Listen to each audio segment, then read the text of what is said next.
Okay, looks like I am live. There you go. Welcome. Today,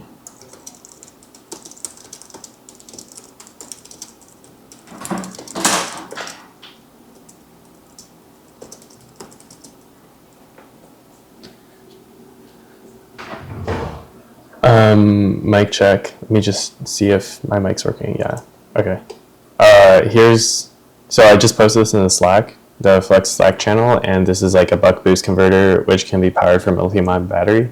I think about it. Maybe we could use this for the VR glove electronics that we're about to build. Also, sorry, my camera stream isn't working. I just got a macOS update, and now the continuity camera thing doesn't work. So, anyways, if you want in the chat, just like let me know if you want me to explain how this works. We could dive into the data sheet of this part, but basically, kind of the gist of it is here. Let's look at something you might buy from Adafruit.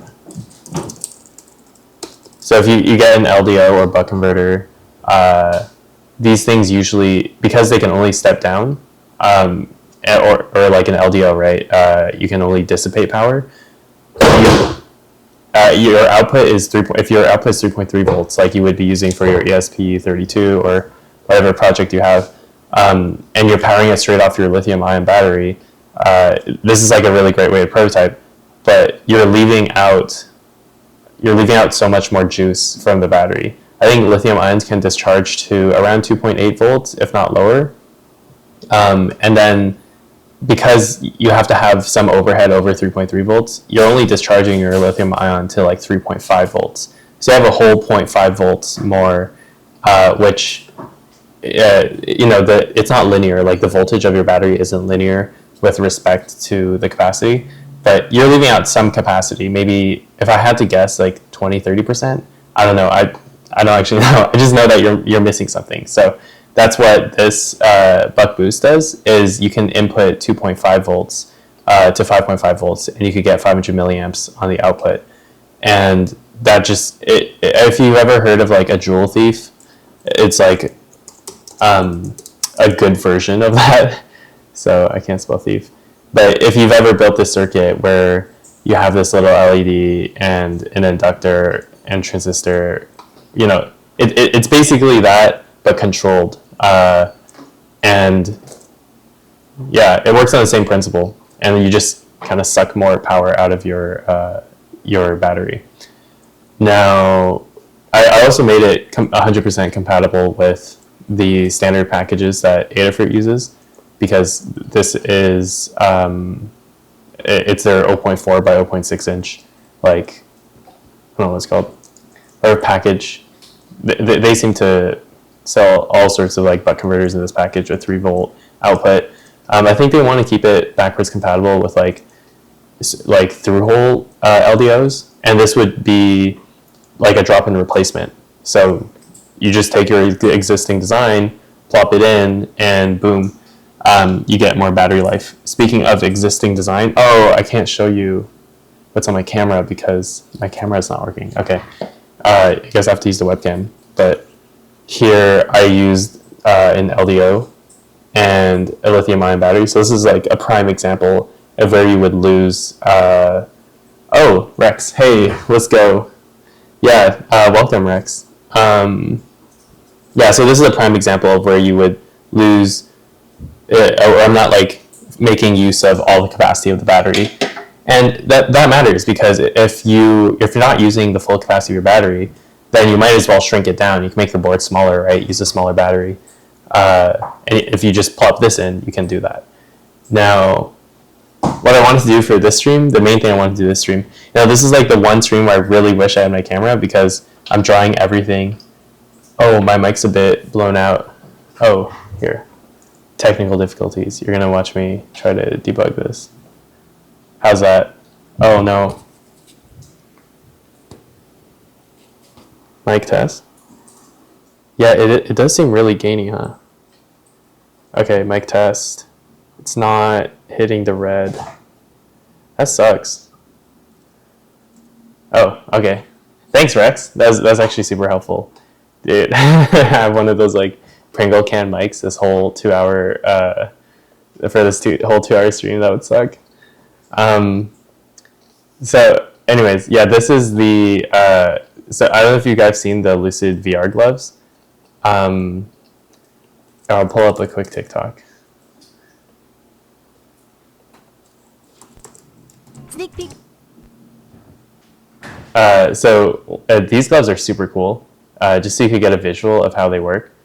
Guys, I've already said this before. They use like servo motors to. First of all, they have like Hall effect sensors to sense your finger movement, and then they also have servo motors to restrict the movement of your fingers. And as you can see, like Lucas went viral making these gloves because they're super cheap to make by yourself. It's just like really hard to build them, as you can see. When we sell them, it's like really hard to build, and it looks kind of finicky. If you look at the electronics, it's just this hodgepodge of like wires and soldering. Not to discount his work because it's amazing, like what he's been able to do. And what matters really is that it works, right? But I want to make a better PCB. I think we can make. I just want to like fix this wiring problem that makes it look so unwieldy. Stay tuned for more gameplay with the gloves and a tutorial on how to build them. And hopefully... Alright, so here's the new... Yeah. I'm just hoping that we can kind of contribute to this open source project and make things a lot better. So what I had in mind, I have one of the 3D CAD, one of his things. Yeah, it's pretty bulky. Yeah, and like the wires sticking out of it, it's just like, doesn't look great. I guess you're in VR, so you don't see it. But also, like, I was looking at the assembly guides, and it is just not, it's not hot. So you solder these wires to the Hall effect sensors, and then you like crimp them and you insert them into this connector here. That's pretty standard. I mean, I remember my first job in electronics was literally just like crimping wires all day long, and like shoving them into these connectors and then testing them. But you know, it's like you have to do this 5 times for every single finger, and it's just not a great experience for somebody trying to build this. And I think that's the reason why only like a handful of people can replicate this, because you need a lot of you need a lot of tools. One, you need like resources and money to buy all the consumables, and then you need to have enough skill to put it together and put up with this. So I want to make like a PCB kit kind of that people can buy. It's just very difficult because this would need like a this would have to exist in 3-dimensional space. Katarp00, let's go. Hey, welcome. How's it going? Yeah, so I actually want your guys' help brainstorming. I would love to learn more about how to design the right connectors, cables. Oh, I never remember that. Hey, Rex. Hey, Katarp. Hey, awesome. You guys are chatting with each other. Yeah, no, that's exactly, Rex, that's exactly what I'm doing. I wish I could show you my sketch. I have like some sketches here. Best friends now. Let's go. We're all best friends. Yeah, so I'm thinking like FPC cables just to keep things simple. I wish I could like draw over this, you know. I think I can. Let me find an image. So this is like the... Ooh, speaking of images, probably the best thing to do is screenshot the video.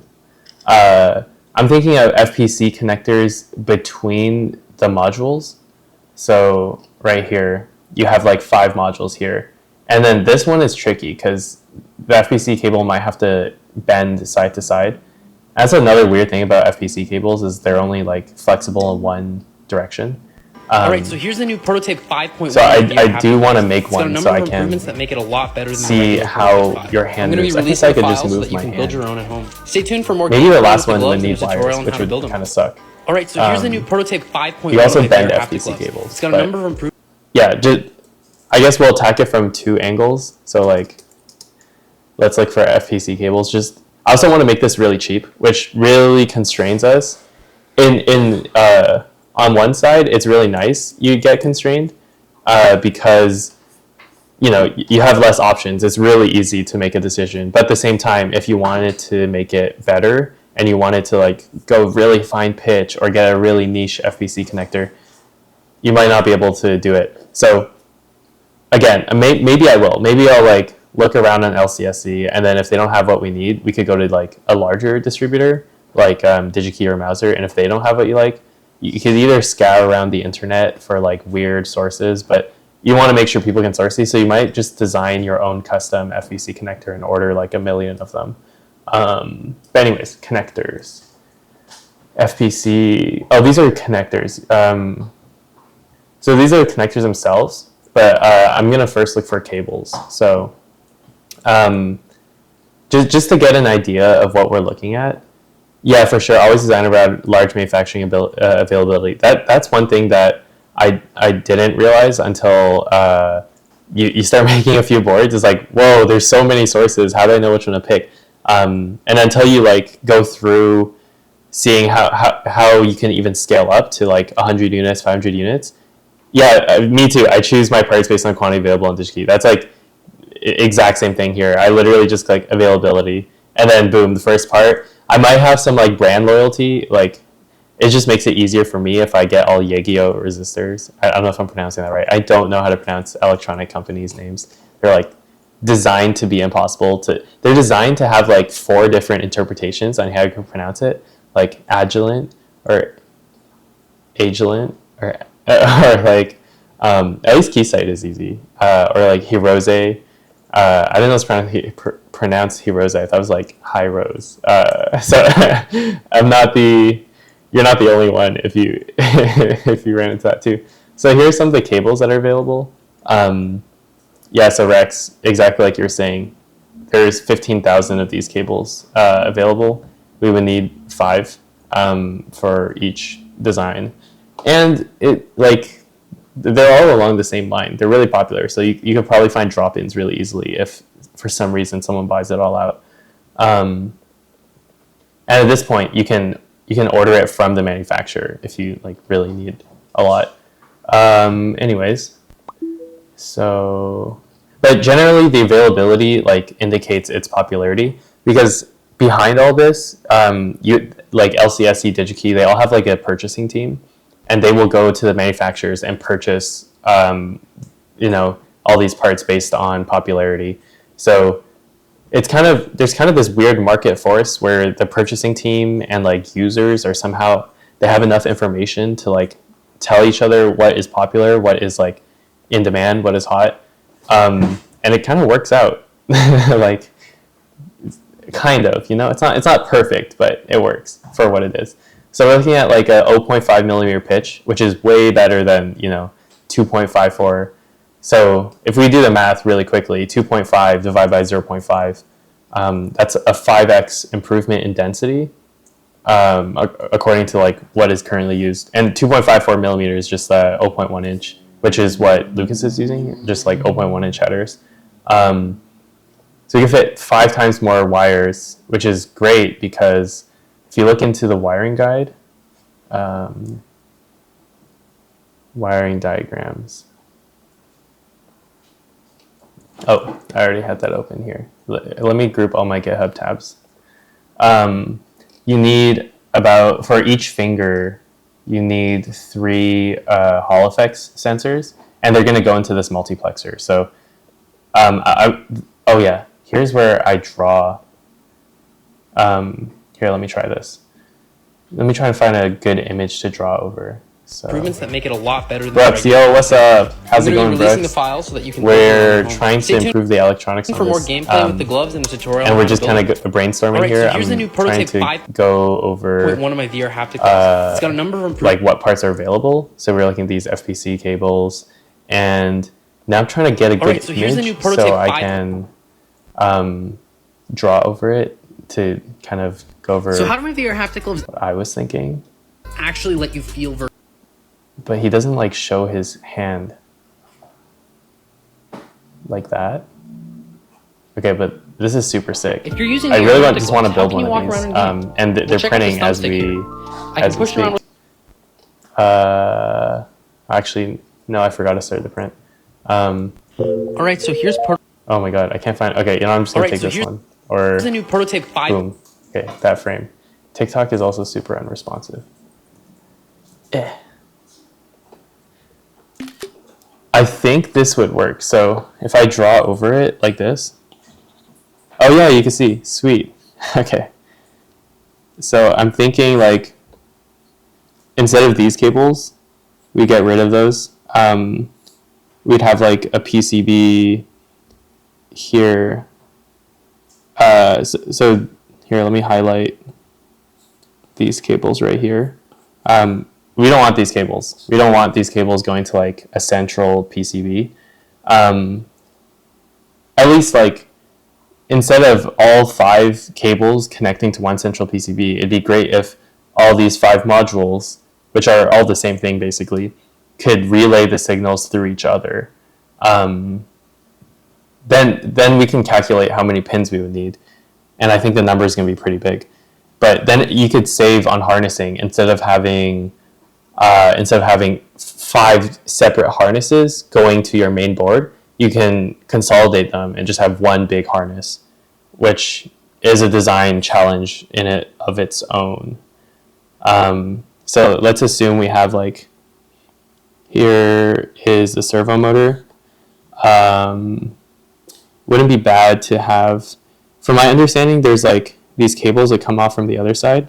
So let's draw like, here's our vertical board, which will have interconnects to some sensors. And then we'll have like a horizontal board somewhere. And then the FPC connectors would come in like here. Oh, blue is not a great color. What is a great color? Like purple? So the idea is I want to have like a multi-planar PCB. Oh shit. Here, let me, Rex was saying that too. So let me pull down the audio again. Could be a macOS update. Wait, mic check. Mic check. Okay. Thanks, Brooks. It could be ever since I updated my computer yesterday. No, it's perfect. Thank you. I appreciate it. It would suck if like for 2 hours it was like this. Ever since I updated my computer, my camera feed broke. I can't record using my phone anymore. Like, that was super cool. And then this mic thing, I mean, come on. Where's Carrie? We gotta complain about Apple software team to him. Let him chime in.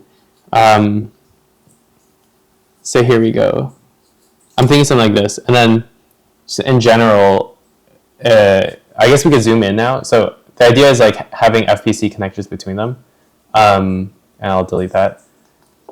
And we could get started on the schematics, but I guess, yeah, we could brainstorm in Flex too. There's nothing stopping you from like just starting.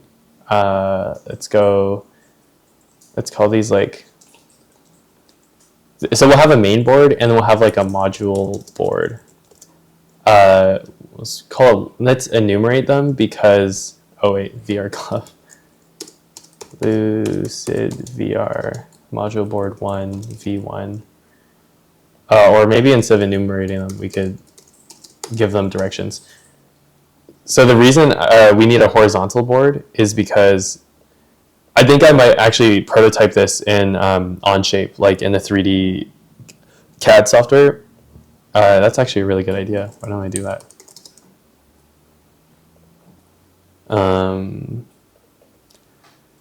And then we could prototype the PCB. We could prototype what the PCB mount would look like, the mounting solution, as well as its outline, the board outline. And then, yeah, let's create a new folder.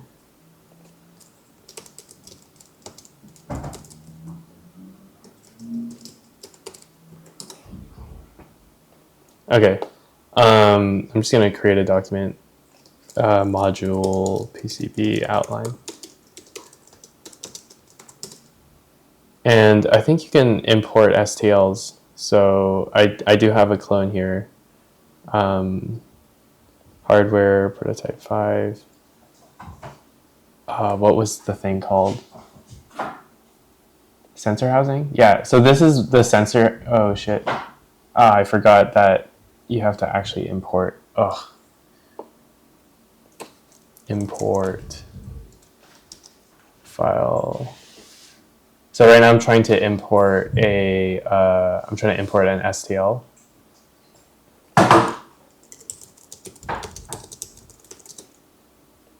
Tap the icon on the bottom screen, tap the plus. Oh, here, sweet. And I should have downloaded it, which is nice. Oh my god. Orient imported. Sure. With y-axis up? No, z-axis up. Create composite part when importing multiple join adjacent surfaces. I think millimeters. Hope this worked. This stream is not powered by Onshape. Onshape, if you're here, please sponsor the stream. Very true.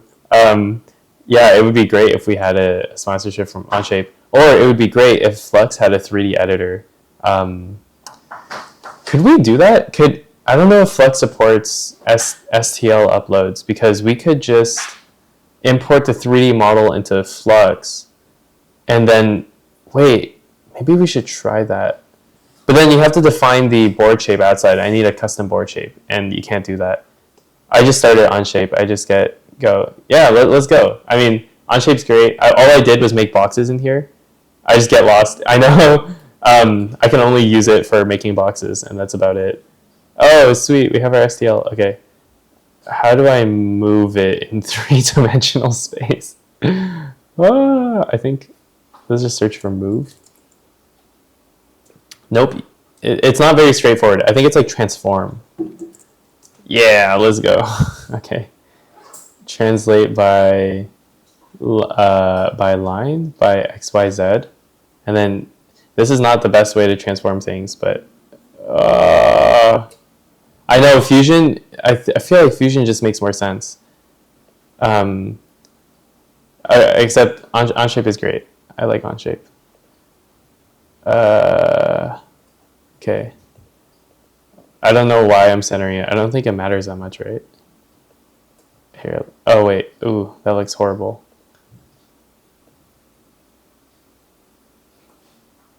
Me too. I am cheap. Yeah, Fusion's free, right? And then, but then Onshape cost hella. Okay, now it's in the center. Not that it matters, but the idea. So just for some context, over here, 2 Hall effect sensors come out, and the specific Hall effect sensors that they're using are the 49E by Honeywell and have been cloned many times by Chinese manufacturers. So I don't know. I actually don't know how you make like a clone of this unless you redesign the chip and then just make sure it behaves the exact same way. Or if they literally like jack it, they go in and they steal the lithography mask, and then they just resell the lithography mask. It's amazing. It's really amazing. This is like an actual sensor by Honeywell though. Like the manufacturer of this sensor is Honeywell. But if you go to DigiKey, I don't understand. Just pay attention to the price here. This is like 36 cents for a quantity of 1. And then it gets cheaper when you buy more. But like, if you're going to go to DigiKey for the same sensor, the SS49E, this thing is $5 a pop. I like couldn't believe it. I was like, what? How does this work? So I understand the purchasing team at LCSC is like OP, but how is like, I don't know how you get it this cheap. I don't know if they're manufactured in China. That's probably what's going on. But anyways, what I was talking about with like the knocking off, if we go back and search for the 49E again, that one was like 36 cents, which is really expensive when you could get the exact same sensor for 17 cents from Nanjing Ozhou Tech. So let's see, for 5 of them, it costs less. 5 of them is still 6 times cheaper than buying 1 from Honeywell. So speaking of being cheap, we found our source of Hall effect sensors. This is great. And it really shows, like, you could buy 10, I think they sell these on Amazon too, but like a ridiculous price. I think it's like 10 for $11. So it's still $1 on Amazon. But here it's like $2 for 10 of them. But anyways, I think we need 15 for this glove because you have 2 here and 1 here. I don't really know what it's measuring because I haven't built the glove yet. I'm still 3D printing. So here's the chassis. I'm still 3D printing all the parts for the glove, but I will build it, and maybe next stream I'll have it. Who knows if I have time to get around to it. But anyways, the idea is I'm going to have a PCB under here. I wonder if I could just draw... so I'm going to have a PCB under here to measure, to kind of break out the signals. Katarp saying we bought 5,000 STM32s before COVID, F103C8. I guess a bunch of them were knockoffs. They kind of worked, but I don't know. Still worries me. Yeah, how does that work? Like, if they were knockoffs, like, I just don't know how, like, what doesn't work, you know? If they stole the lithography mask and they literally stole the silicon, like, it's the same thing. They just package it themselves. Maybe the packaging is where it goes wrong. Oh, perhaps old stock. They make parts for big clients, and then a project get canceled. Yeah. That's true. That's definitely possible. Yeah, who knows like what goes on, and then they just like put it back into their distribution channel. It's not like you're gonna have much success suing them, anyways. So here, I wish I could draw. So the power consumption of knockoff is bad, oscillation crystal is bad, ADC is also bad. Oh, interesting. That's very interesting. So I didn't know like it would degrade the performance too.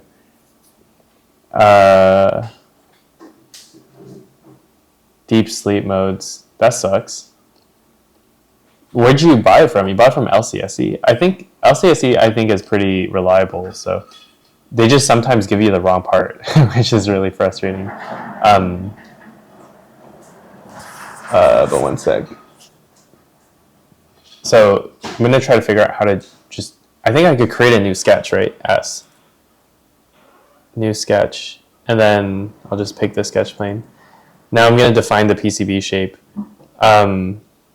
Just to kind of get started. I don't think it matters. Polyline, curve, spline. Yeah, let's just draw a line where we can. So I believe, well, I have the part in my hand. Oh, I bought from AliExpress. Oh, okay. Yeah, that's a lot more sus guitar. I bought from AliExpress. Death sentence. Okay, let's go back to the images. So I have an idea of like where my PCB can go out.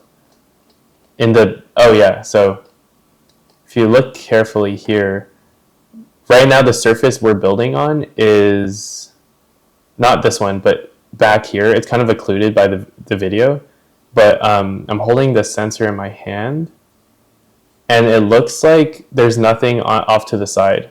So yeah, we have quite a bit of space off the sensor.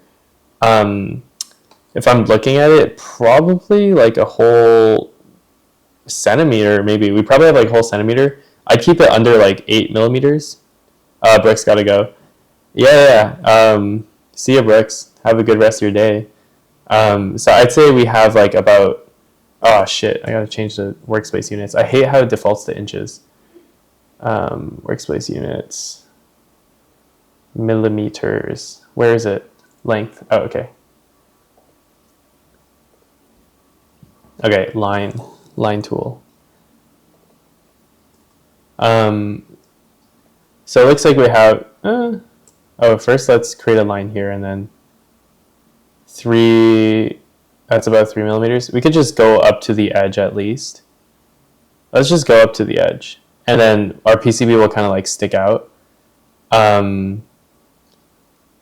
Yeah. And then let's see. Can our PCB stick out this direction? I'm not sure. I actually have to go back to the images. See, I wish I printed the whole thing because then I would know. Um, it looks like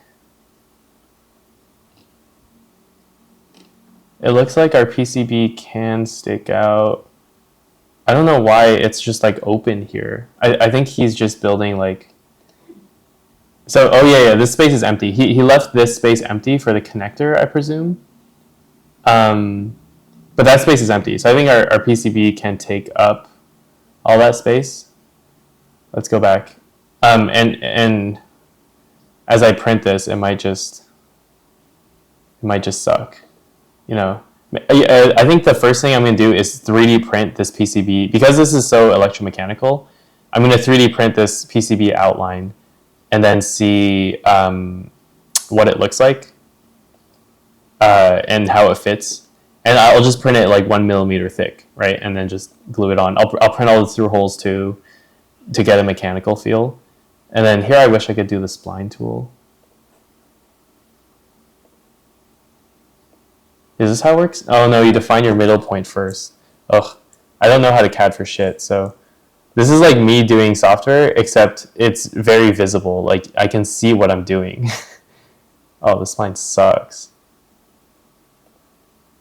Oof. Actually, does Flex support like circular splines? Oh wait, I hope we do.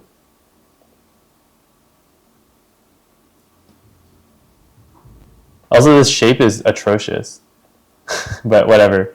It's the best we got. Yeah, let's just try importing this into Flex and see if it works. Looks good.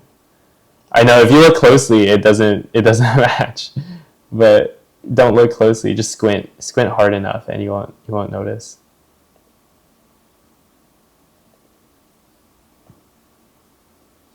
I think we could overshoot by a little bit, but it'd be kind of ugly.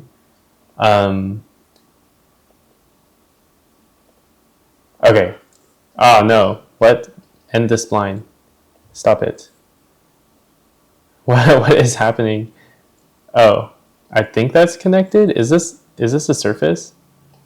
Why can't I select here? I don't think they're connected, but they are.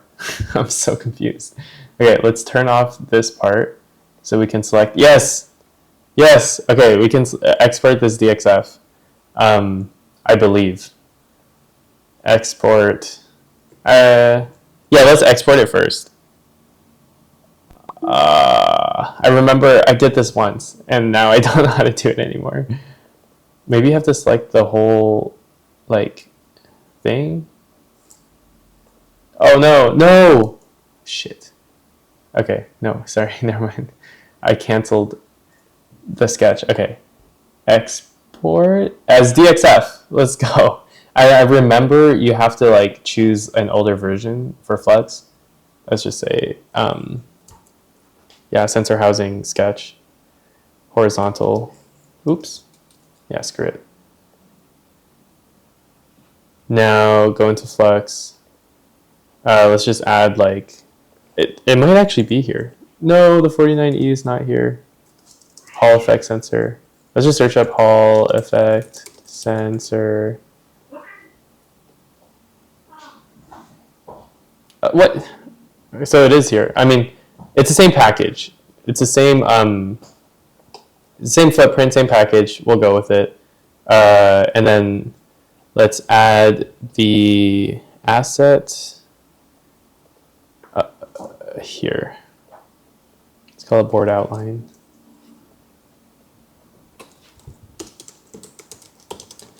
We could do a multi-layout project in Flex. It would be super cool, and orientate in 3D, super cool. Oh shit, my cats are fighting. Yo, they're getting mad. Okay, I've never heard them get that mad before. Please work, finger crossed. Whoa, it worked, kind of. What is this? Why is it so big? I think the units I exported are all off.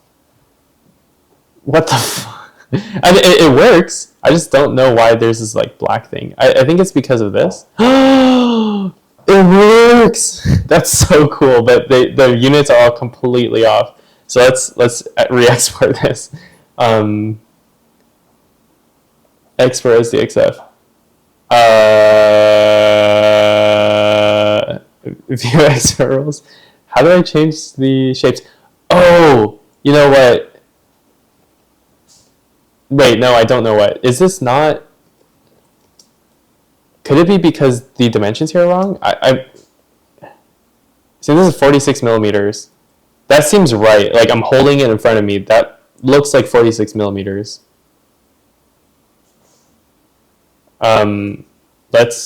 Let's measure. I think I is the measuring tool.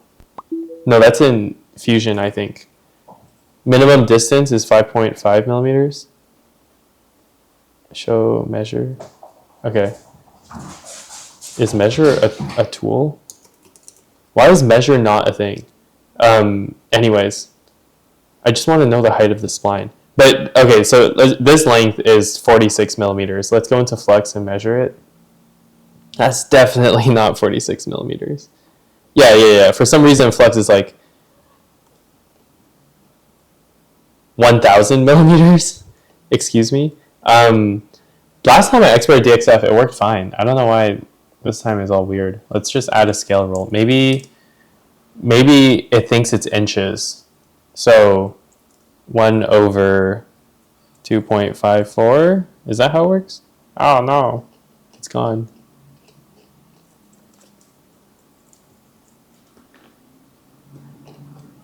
Okay, maybe it's just 10x. I'm willing to bet it's like a units problem. So we're still 118. What is 1 divided by 2.54? 0.3937. 0.3937. I don't know, that looks pretty massive. Wait, is that how you convert from... No, you divide it again, so 0.03937. Okay, if this works, then I'm going to call it. It looks right. It actually looks pretty right. I think it's just the inches to millimeters problem. Because if you look at it, yeah, 46 millimeters. Wow, I totally guessed that. I should get brownie points. I'm just saying. But here we have our PCB outline. It's kind of correct. Like we have a little bit of scaling issues. So let's get the full number. 1 over 25.4. Let's get that just to make sure, you know. Yeah, look at that. Now we're accurate. Because I can just turn on this sketch and then find the position. So in our sketch 1, we can just draw like a circle here. I'm gonna eyeball it. So this is gonna be wait, let's make sure we're completely orthogonal, and then let's kind of eyeball maybe a circle, maybe a rectangle. Let's do a rectangle first, just like that, and then also just like that, and then we can go into the software and find their positions relative to the edge we're just looking at. So, ooh. Okay, I'm kind of winging it here, so please let me know if there's a better way to do this. Let's go edge to edge. We are 13.5, this number. So we could position, no, this is probably, thank you, Rex. It feels good. I hope we discover things too. If you guys have any improvement ideas, let's do it. Okay, so I don't know the pinout. I guess the pinout doesn't really matter. We could always change it. But let's say, oh, that's the Y dimension. I think something's off. You know, I might not be so correct. Yeah, I think something's off. So this scaling isn't correct. This should be bigger. Damn it, I was wrong. So the scale is off on this DXF.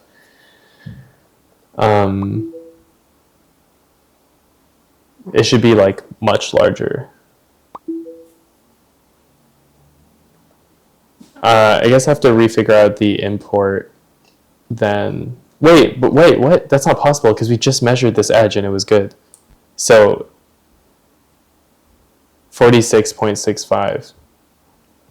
That means something else is really off. 46.7, whatever. It's like we're pretty close. What can be happening? Unless this measurement is wrong.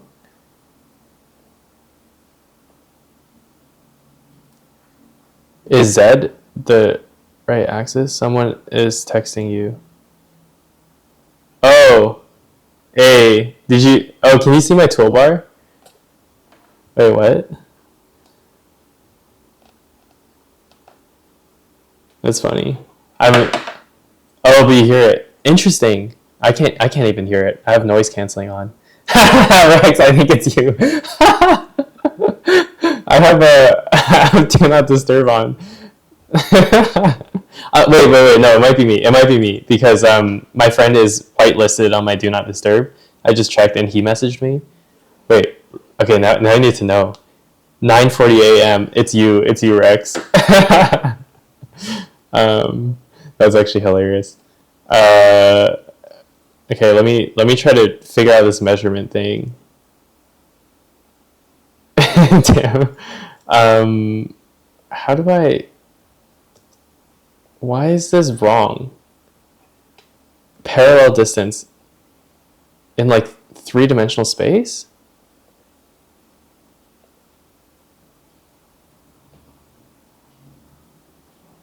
Max distance 42 millimeters.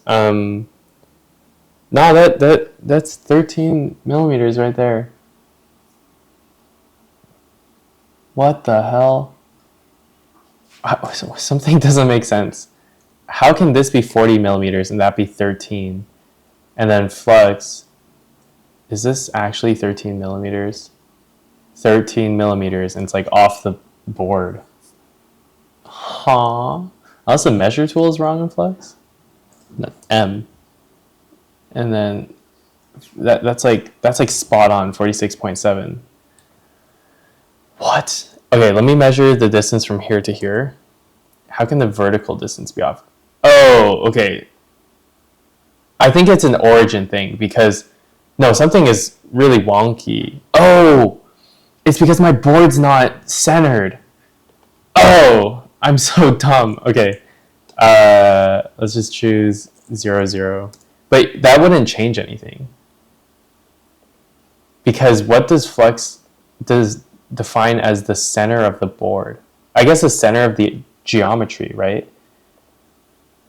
So I have to find the distance. I have to find this distance, and then make this relative to that distance. Oh my god, this hurts my brain, and it's really hard. Maybe we should just eyeball it. Let's just eyeball it for now. You know what? Screw it. Because there's so much room for improvement, I'm gonna kind of eyeball it, and then I'll figure out a way to make it better.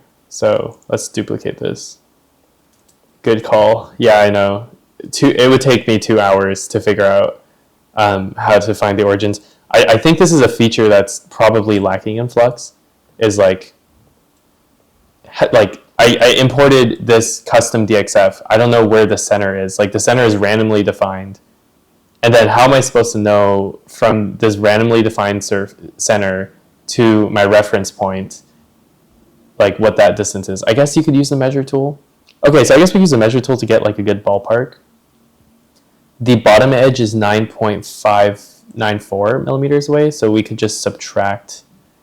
We could just take this and subtract 9.5 just to get like a rough estimate. Minus 9.5. Shit, I forgot you can't do math. Oh, you can do math. Yo, whoever fixed that is a god. Actually, I don't know if that's correct. Why is it negative? It's 3.654. About. I mean, that's kind of where I placed it. And then I don't even know. That's edge to edge, so I think I placed it pretty well because yeah, yeah, it's good enough for Australia. What is that? Dave Jones always says that. It's pretty funny. Okay, and then the hard part is we have to make two board shapes. We have to make this board vertical, and then we have to get it into here. And if I'm not mistaken, when I was looking at this, it just straight up looks like a 1 millimeter gap. So his sensor gets embedded into this hole, and then the trace, oh my God. If I press bottom, please don't rotate me around. Oh, on shape, come on. So he embeds the sensor into the hole, and then the 3 pins comes out here. I'm trying to think of like the best way to solder that onto a board. First of all, my board would have to be like 1 millimeter thin. I think I might just have my PCB like vertical and onto the edge here. Also, first let's extrude sketch 1 so we have some physical dimensionality. Oh, I forgot it's also like not on the right surface, but let's do it. We can do this. We can have a starting offset, and we'll just tune that until it's correct. We might actually be able to offset it from this surface, which would be amazing. Please let me do that. Nope, it won't let me select the surface. Okay, it would have been so cool if I could offset it from the surface, but looks like I can't do that. I think you could do that in, what's it called, in Onshape.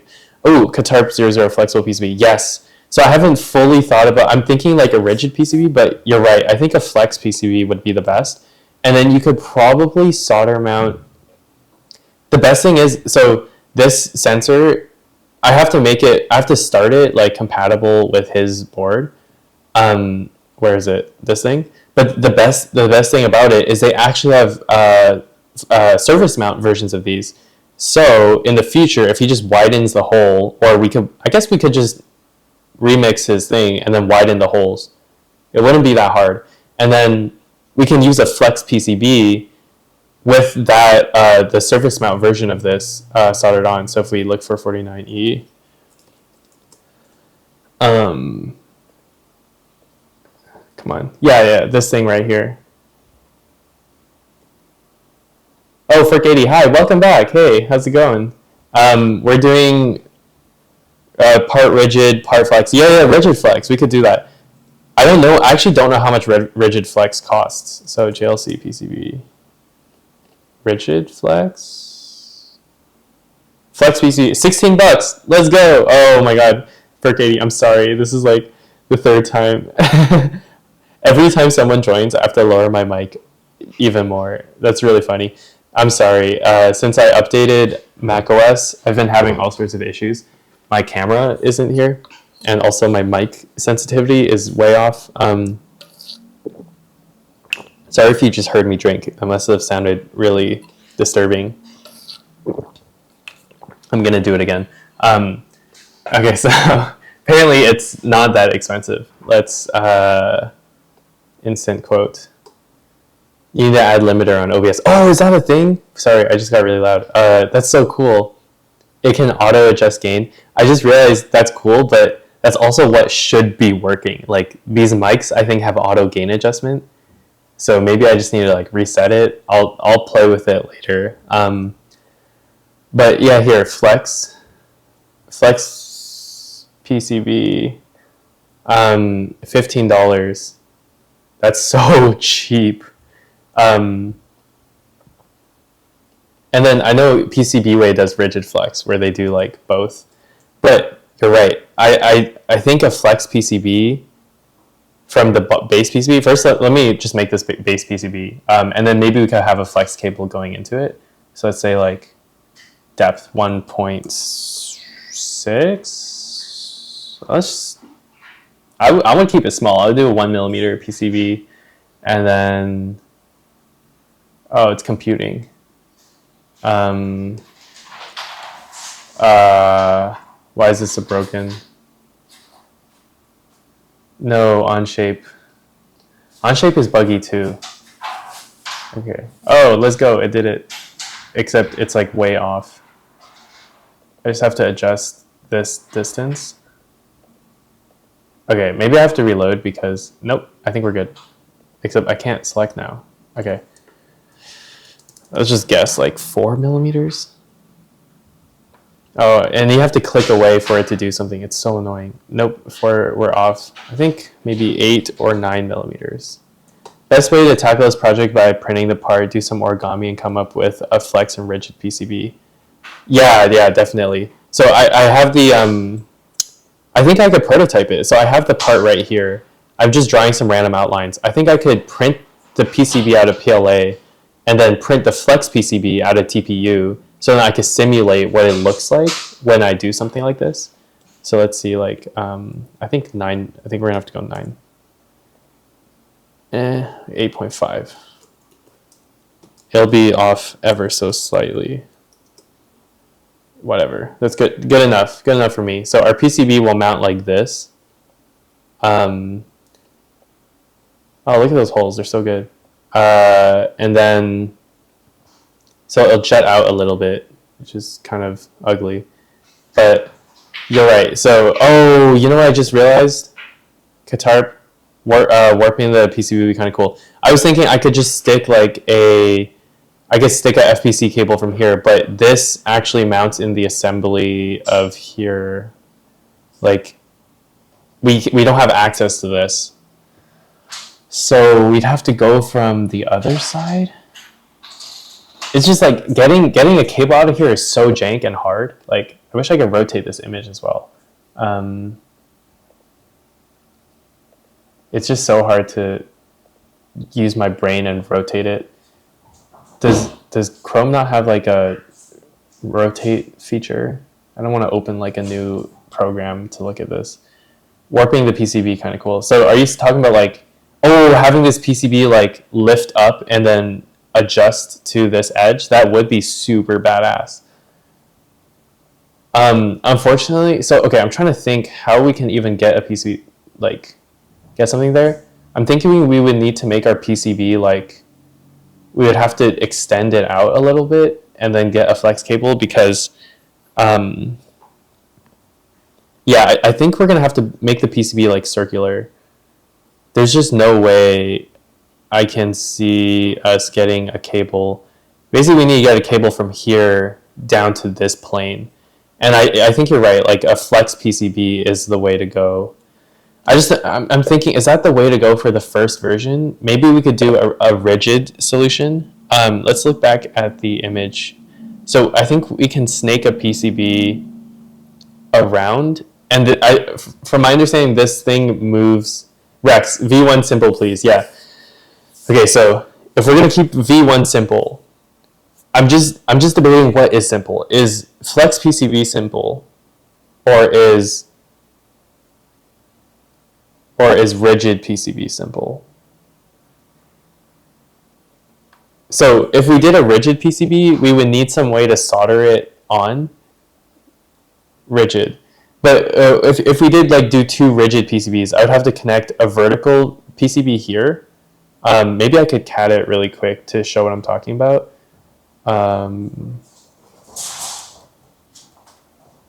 Okay, yeah, that's way easier to CAD than a flex PCB anyway. So I'll just kind of go over my thinking and how we're gonna have to connect them together. So let's sketch on this plane. So I'm thinking like a rectangle here. Oh shit, that's a circular rectangle. Search corner rectangle. So it would be from this distance up to here, I guess, just to get the breakouts. Maybe even this whole area. And then let's extrude that 1 millimeter. And starting offset, let's go the other way. Depth. So I'm not familiar with this. I'm gonna stop talking because my brain needs to focus. That's actually a pretty good distance. Okay, so first of all, if we have our second PCB like this, then we can have like the through holes. We can have the sensor just come out, the legs of the sensor like this. Wait, where is it? Oh, I don't even have a picture of it pulled up. This one. So we have the legs of the sensor. They're pretty long. Well, it'll still be a manual process. I think you'd have to like go in and bend it, and bend the three legs. So they solder into that blue PCB. Why is Zoom so messed up?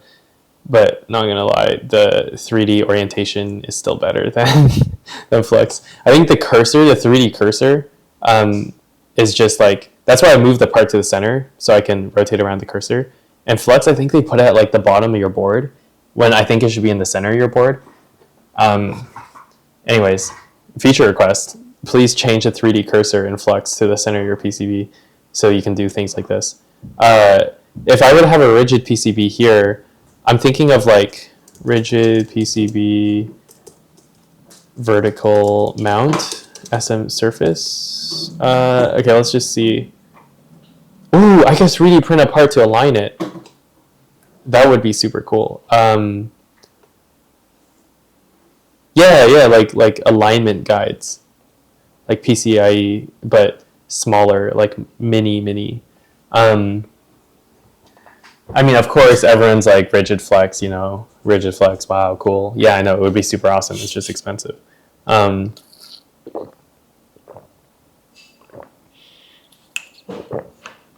But we could just use the FPC connector. But rigid flex is cheaper at scale. So castellated PCB right angle. That's exactly what I was thinking about. Is that what you have to search up? Let me just copy what you messaged. Yeah, that's exactly what I'm thinking about. Yes, like this, exactly like this. And then you could probably have like a 3D printed alignment thing, so it kind of holds in place, and you just have to reflow it. Yeah, these are great.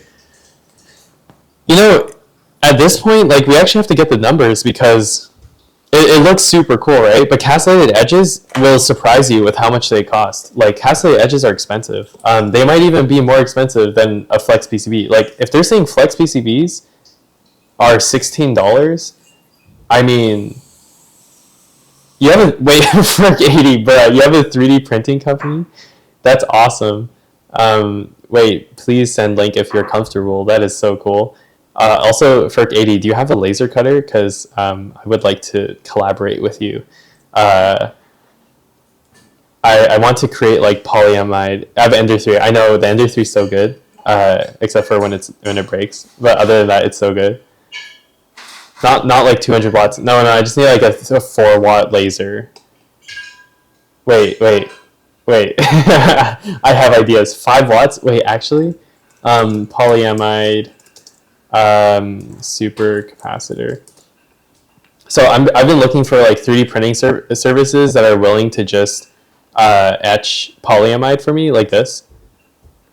So if you literally just expose Kapton tape or Kaptan tape, the fake stuff, to a laser, like the paper says a 3.6 watt. Like, you've seen that? Have you made it? Because I was thinking about it. Lasers are pretty precise. You could just print your whole PCB.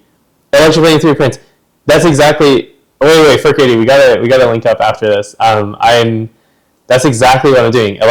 So there's two things I want to try. I want to try electroplating 3D prints with conductive inks, and then I'd have to write some sort of software to.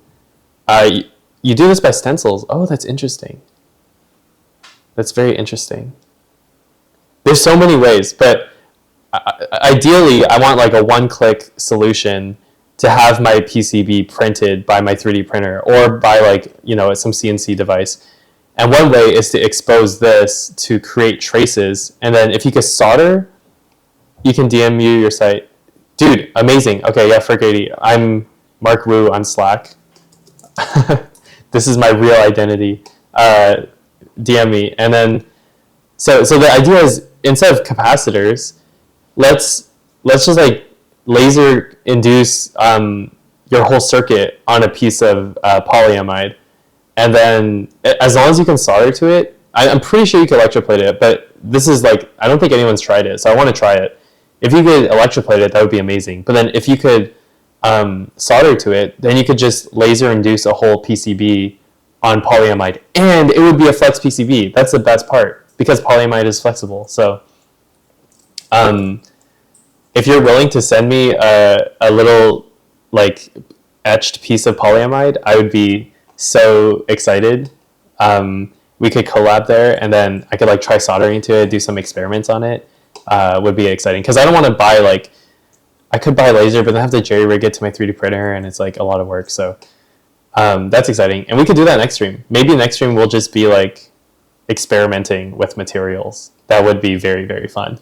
But anyways, so we're talking about something like this, like castellated edges. Let's just assume that JLC PCB isn't bullshitting us, and it actually costs $16 for I'm gonna say a 2. That looks like a 2-layer.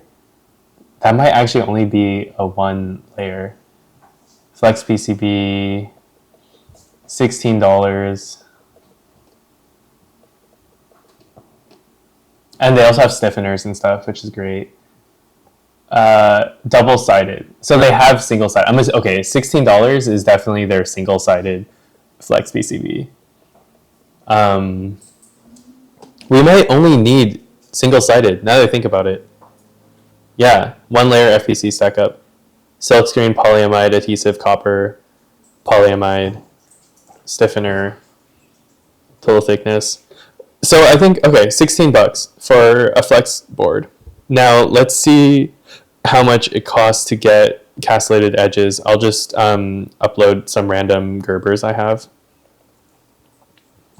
Just so, this is a small PCB too, so let's assume it has castellated edges. Castellated holes? I think that's what it is. Let's say 2 edges. Dude, see, it's $35 for castellated edges. You might be able to get away with just SMD pads and not castellate the edges. Let me think about it. Or you could kind of like cheat the system. You could cheat the system by like making these big holes and then have them plate it, and then wait, hold up, Qatar, hear me out. So you cheat the system by having these big pads that are holes, and then you also tell them to cut it, which is basically what a castellated edge is. And then you have it like break apart.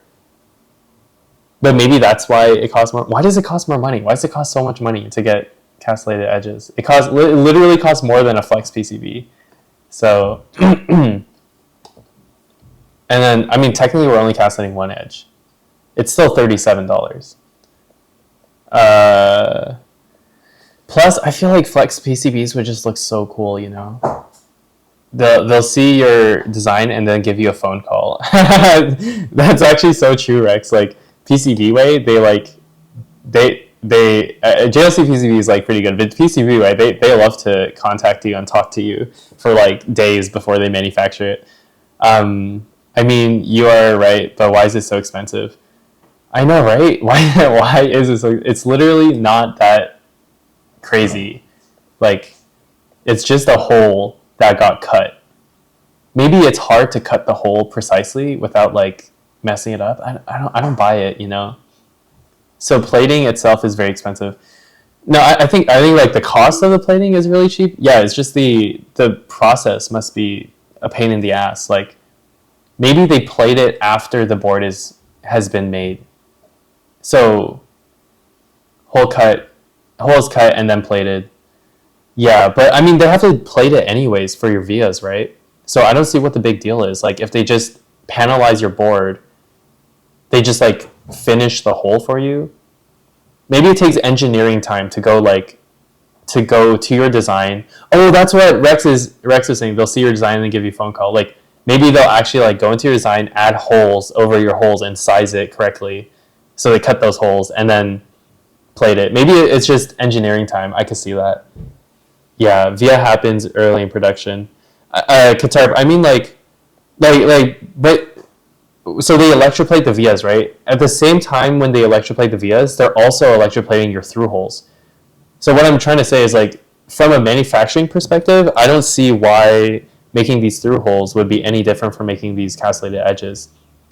I think it's literally just engineering time to go set it up for you. So maybe it's not cheap, it's not expensive. So let's confirm that theory by bumping up the quantity. Let's say we want castellated holes, and they're gonna charge you $35 for it. Let's say we want 10 PCBs. Okay, so it only goes up by 10 cents. Let's say we want 100 PCBs. Yeah, it only goes up by like $2. So I'm pretty sure it's not the process itself. Let's say you want like 30,000 PCBs.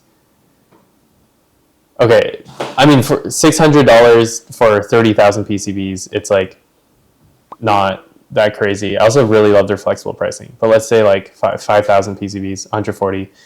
Relative to 5,000 PCBs, like you're looking at, what? $35 for, oh, is it 140 divided by 5,000? Oh, yeah. So you're looking at 2 cents per board for castellated edges.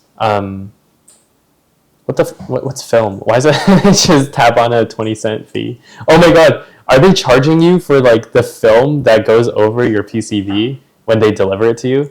Like when you order 5,000 of them, oh no, I have to pay 20 cents to to cover all my boards. That's pretty funny. Okay, so there's also this. This is a bad idea. Whoa, wait, this is not a bad idea. That's so cool. I mean, it is a bad idea because it's really hard to align. Like, if you've actually tried this, it's really hard to align. I might just go with a flex PCB. Like, I don't know. I'm just thinking this is really difficult to align.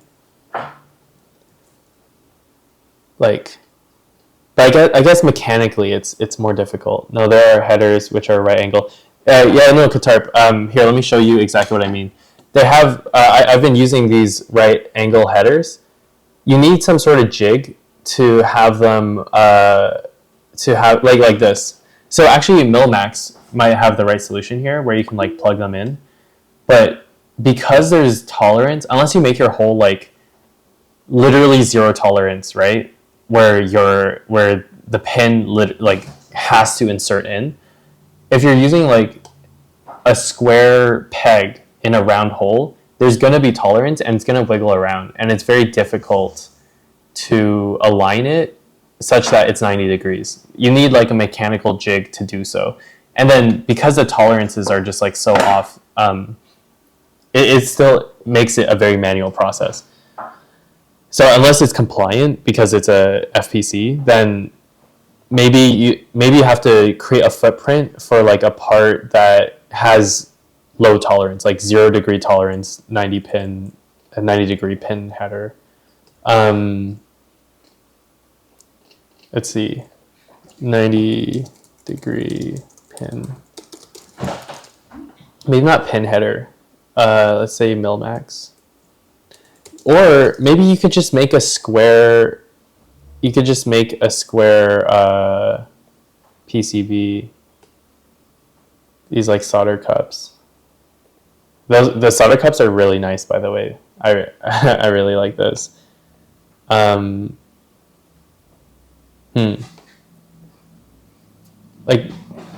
I'm just trying to think. So assembling this is going to be pretty difficult because you would have to put the pins inside the bottom PCB first, or else they just kind of like wiggle around. You know, they're circular, so they could wiggle around in any direction. Honestly, just from my experience with these like 90 degree header things, it's like maybe unless you could get like a surface mount solution. I don't know. In my experience, it's not great. I would really love to do something like this. It's just really hard to align. I'm thinking maybe we should do a flex PCB.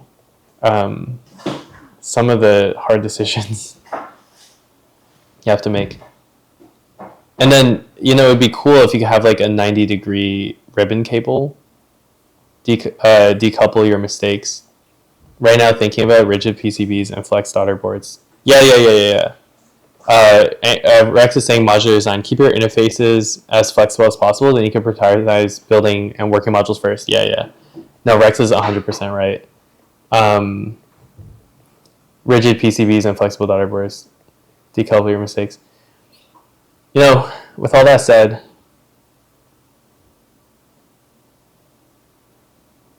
I mean, $16 for a flex.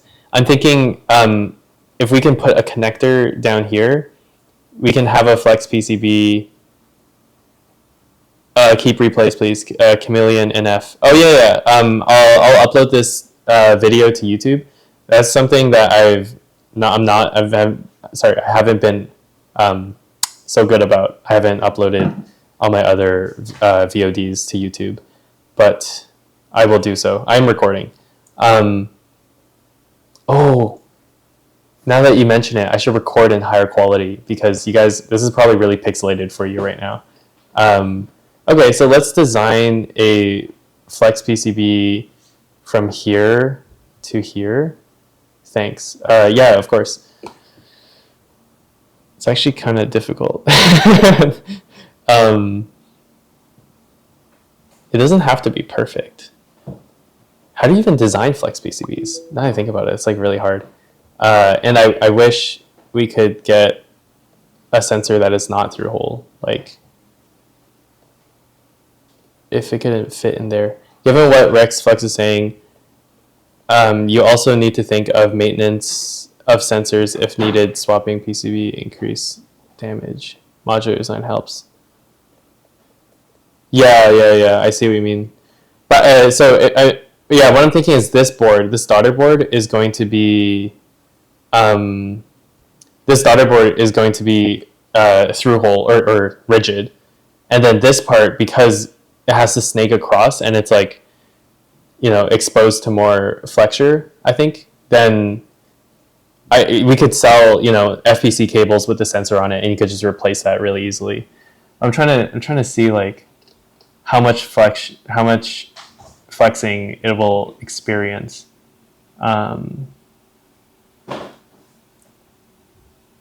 So this whole thing rotates. This whole upper mechanical assembly rotates. Here, let me screenshot it so I can highlight this better for y'all.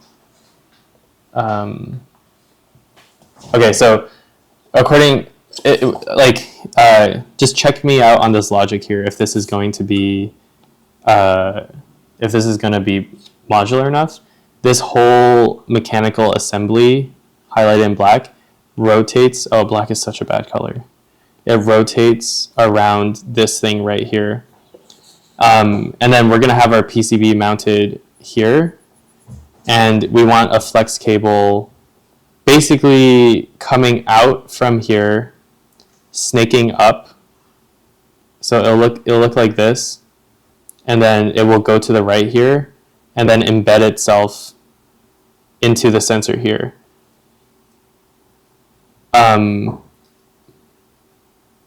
Wait. Yeah, wait, I don't even know if we can do, because of the way this thing moves, I don't even think we can do, I think we might have to use wires. Because if this thing's rotating, and this is rigid, no, it rotates with the moving body. So if we go back to the 3D CAD, so we have the screenshot pulled up with the CAD. Yeah. So the sensor is housed in this hole right here. Is there an assembled CAD for it? I know, Qatar, I wish there was. all he did was upload all his STLs. I wish he had like his fusion link or something. But so we could use rigid or flex PCB because the sensors are mounted in the same housing. So the sensors are these two sensors are mounted in the same housing as this one, so they will all rotate along the same axis. So you could go rigid or flex. It would be great if we had an assembled CAD.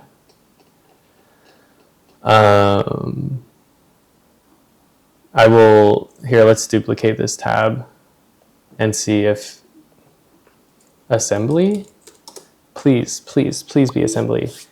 No, this is literally like assembling the hands. I'm going to assume not, unfortunately. So, okay. I'm just trying to think what I should do for the rest of the stream. Should I attempt to design a rigid flex board that I've never done before? Like, just to kind of see what that's like? It would be kind of fun. In that case, we can make a rigid flex compatible with one of these FPC connectors. We only need 3 pins, so... Oh, these are cables.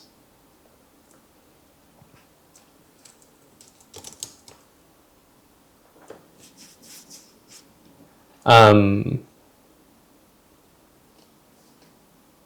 let's look for one with like a lower count. They're probably like 3 or 4 pins. Oh, they have, so 3 pins, maybe up to 5 pins, whichever is cheapest. So it looks like this 4-pin one, I figured 4 pins would be a lot more popular. Yeah, we could use something like this, 4-pin bottom contact surface. The thing is, I think this is the move, because I want to use FPC connectors between the boards anyways. So might as well, right? Like, might as well go for. We could order a lot of flex PCBs, and might as well get good at designing it. So, to learn here. Here's the data sheet. So this is the footprint we would need on our FPC cable. And this is the recommended, oh no, this is a layout for the actual pin. Okay, so this is the recommended layout for your FPC cable. I guess it's just 0.5 millimeter pitch, huh? Let's see. Oh, 1 millimeter pitch. Okay. That's pretty big. I'm going to take a sip. Maybe I should mute myself. Can I do that?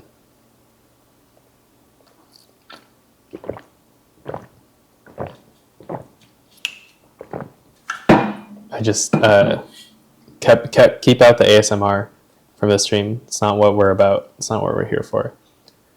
Okay, so 4-pin. It looks like we can get this footprint pretty easily. We would have to make the assembly in here. I think we can mount edge connector, and we could adjust this sizing. So how would I even go about doing this? Maybe I could just draw it on paper. I think I'd have to do the math on paper. I'll just get the numbers here, and then draw it out on paper.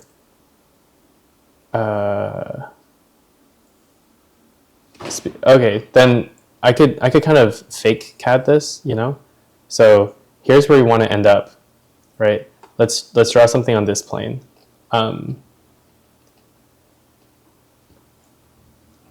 I'm just doing this how I know, the only way I know how, which is not great.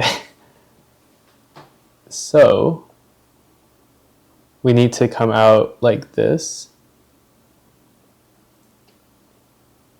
And that the length here can increase. Let's keep this, oops.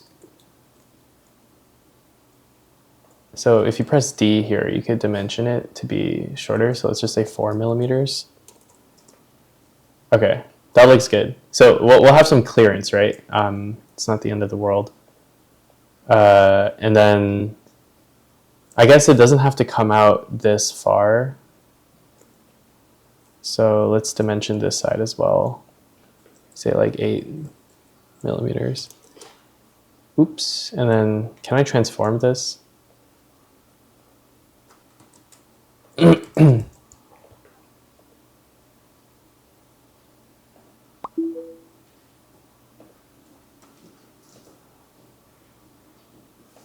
Okay, should be able to just freely move it.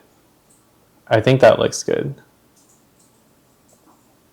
Okay, that looks believable. That's about the length of our cable, 8 millimeters, I would say. And then maybe we could even extrude it so so it looks more believable. Also, let me get rid of this block because we're not doing. I do want to create a. So we can also remove sketch too.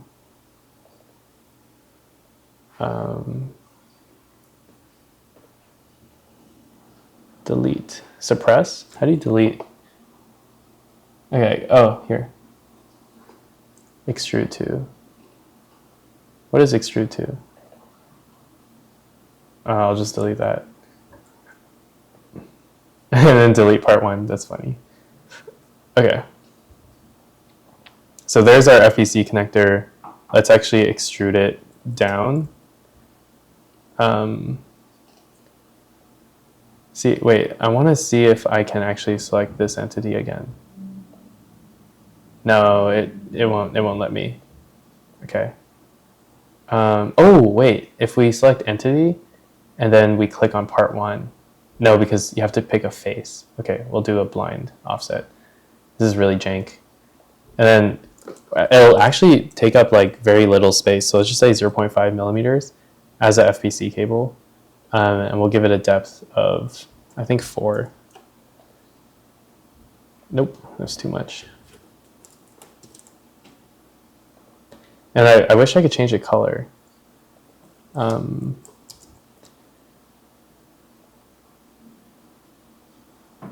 That looks pretty good. Let's do 2.2.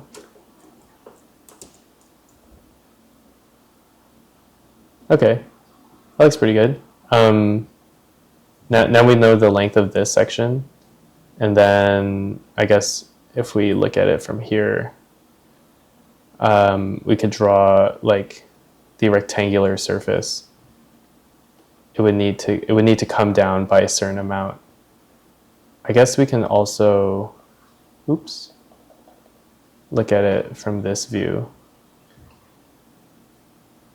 So yeah, we could draw a rectangle coming from here.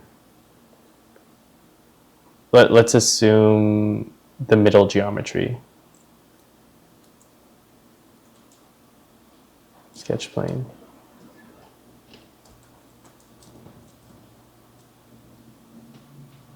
So it would flex this way. Okay, yeah.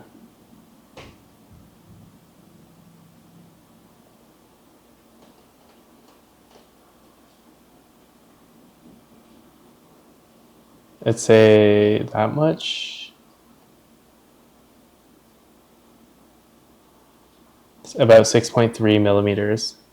So let's dimension this to be 4. So it's just for consistency's sake.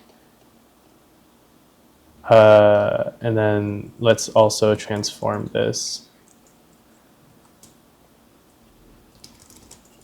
I do want to make this a nice even number too, so let's actually dimension this side. Looks like 6.4 works. That looks good enough. I don't think it has to be that accurate. I just want to get the numbers right, and then we can extrude it to make it look more realistic. So let's select sketch 2, extrude it by 0.5, and then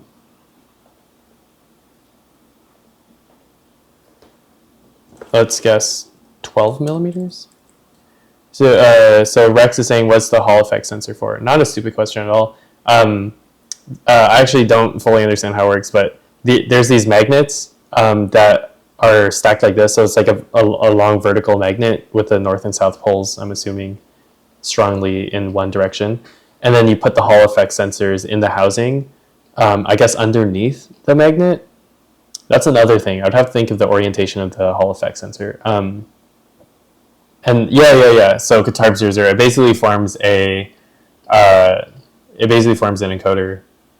I don't actually know if it's like, if we're reading the analog signals to determine how much your finger is moving, or if it's like,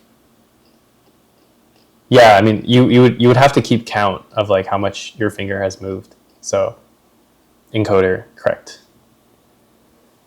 So yeah, he basically built his own sensor, right? This is a pretty difficult electromechanical engineering problem, which is why I'm so impressed. This kid, like, he's in high school, so he built this in high school, which is super impressive. He also went to MIT.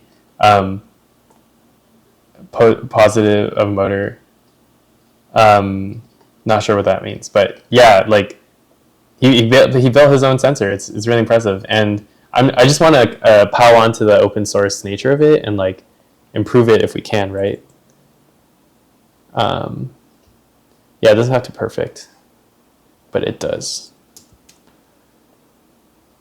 12.9. I'm sorry, I'll stop. Okay. So, I mean, it's not going to flex like this exactly, but this is kind of what I had in mind. And then we need a bridge to go in this direction. Oh, position of motor. Yeah. Yes, yeah, that's true. He's also using servos, which do keep track of their rotation, because they have their own encoders. So I guess you have like 4 encoders on this device. I might re-edit sketch 2 because it's on the same plane. I'm just going to build another rectangle here. It looks like that.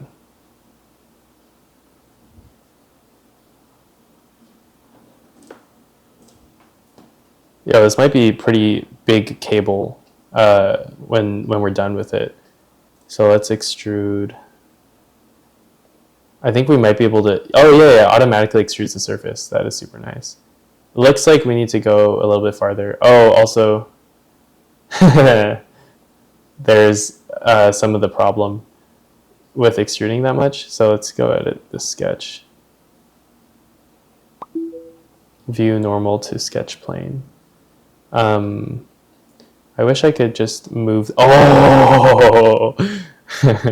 I wish I could just move this and it moves. That's super nice. Okay, let's see how that affects it. I'm really eyeballing it here. You would need to make path, I guess. So I think, yeah, this isn't perfect, but I think this would flex. It is a flex PCB, so I think this part would just flex, and then that's where it starts to be kind of jank. I didn't know this piece comes out that much. But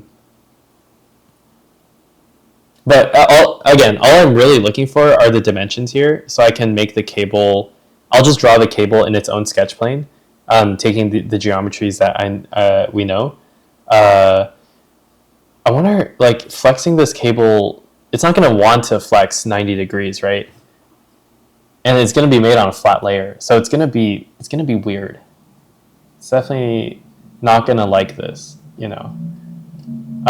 All we need now is to add another 90-degree connector down here, which I guess we could just define later on. It's pretty clear that it collides with the PCB at some point, and then we can iterate on the geometry. We need an ME in the chat. I know, please.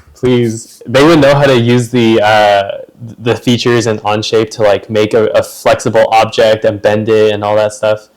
But hey, we have the numbers now. We should be able to make a sketch. Let me draw it on paper real quick, or I guess I could draw it on the screen, huh?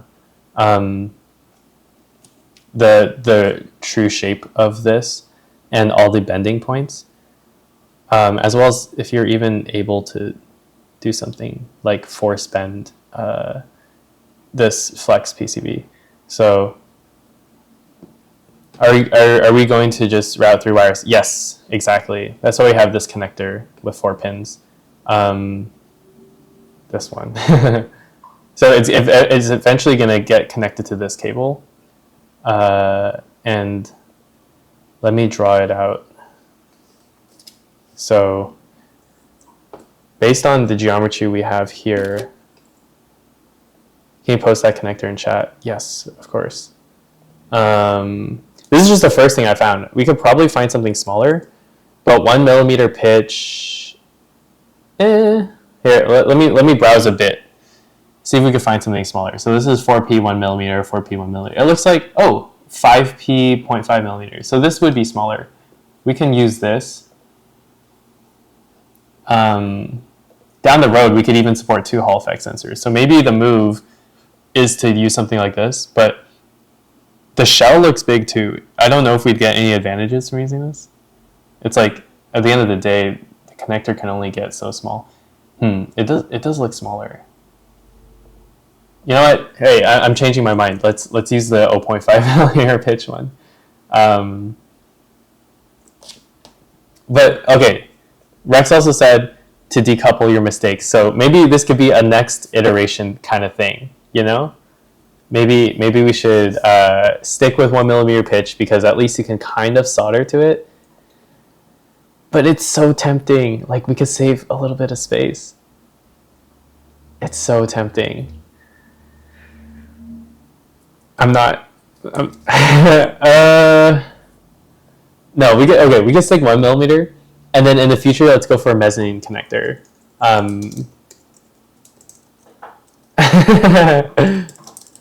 know it's so hard. Rex is a product management guru. We need it. We definitely need it. I think we are connectors that support both FPS and wiring. I think they're. Oh, thank you. FPC and wiring. Are you referring to these?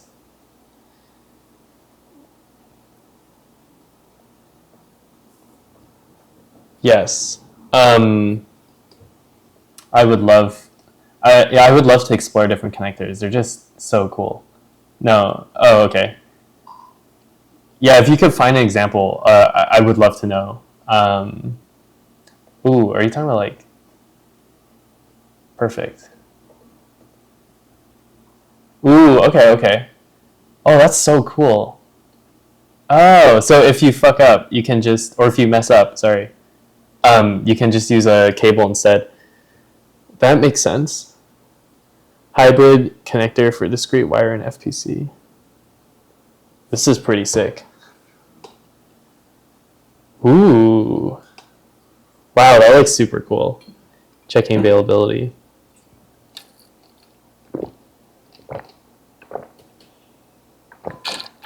What do you know what they're called? Because maybe you could look for them on LCSC.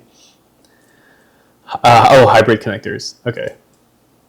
I will browse as well.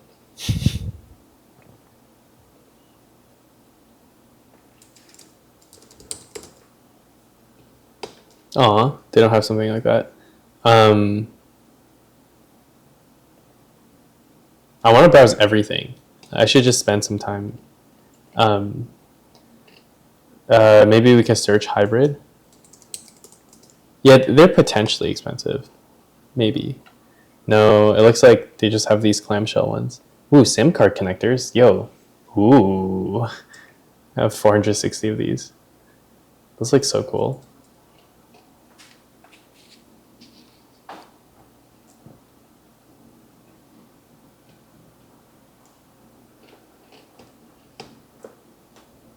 I love the idea of like reflowing a SD card onto a board. So it's just like a really solid electrical connection. Kind of want to try that just to see if it works. Because if you're making a product and it's like permanent NAND flash, I guess you could just use SPI flash at that point. There's no point in using an SD card. But SD cards are cheap. The fact that like other people can use them, like SPI flash is $1.60 for 4 megabits, but you could get 4 gigabytes of SPI flash in an SD card. Anyways, I'm just getting random. Did you see a random tangent? Did you see the Rigel 800? I did actually. I think my friend just told me about this. Ooh, looks like a fun little toy. Okay, not bad. Yeah, that's pretty good for the price. Is that actually $300? That's not bad.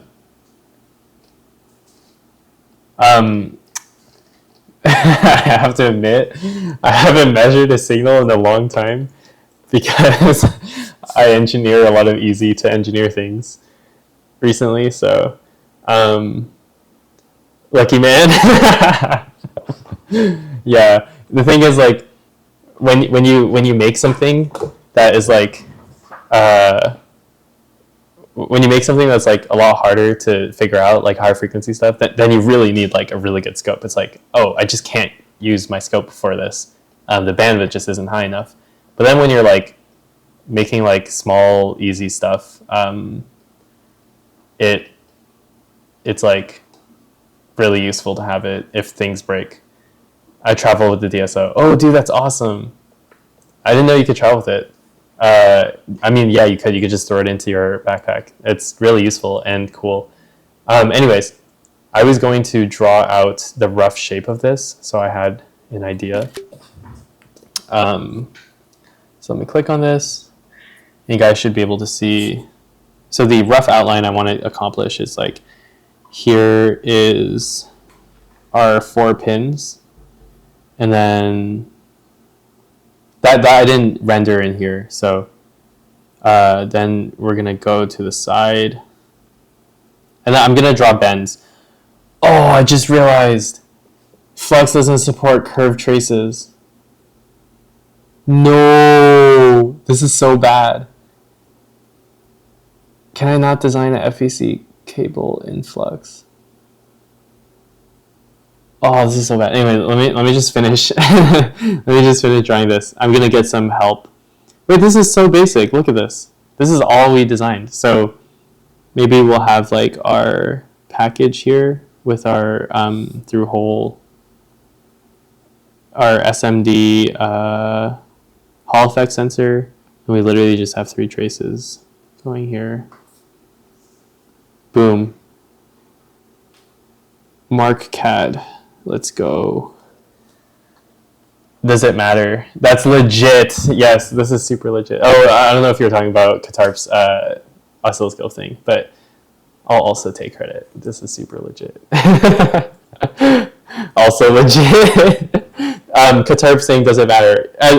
I think the bends have to be curved traces. Like, if you want to bend it, if it's not curved, I think you create stress points, and they're very prone to breaking. Unless there's a way to finesse curved traces in Flex, like, can you finesse a curved trace? Maybe if you make like a pad, maybe you could spawn 100 pads in a circular shape, so they form like they form around.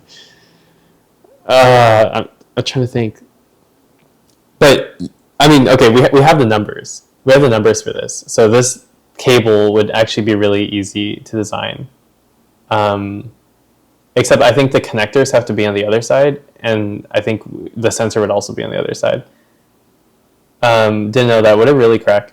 From what I know, from what I've heard. So the thing is, I've never actually designed an FPC cable. So from what I've heard, can you have angled traces on a FPC cable?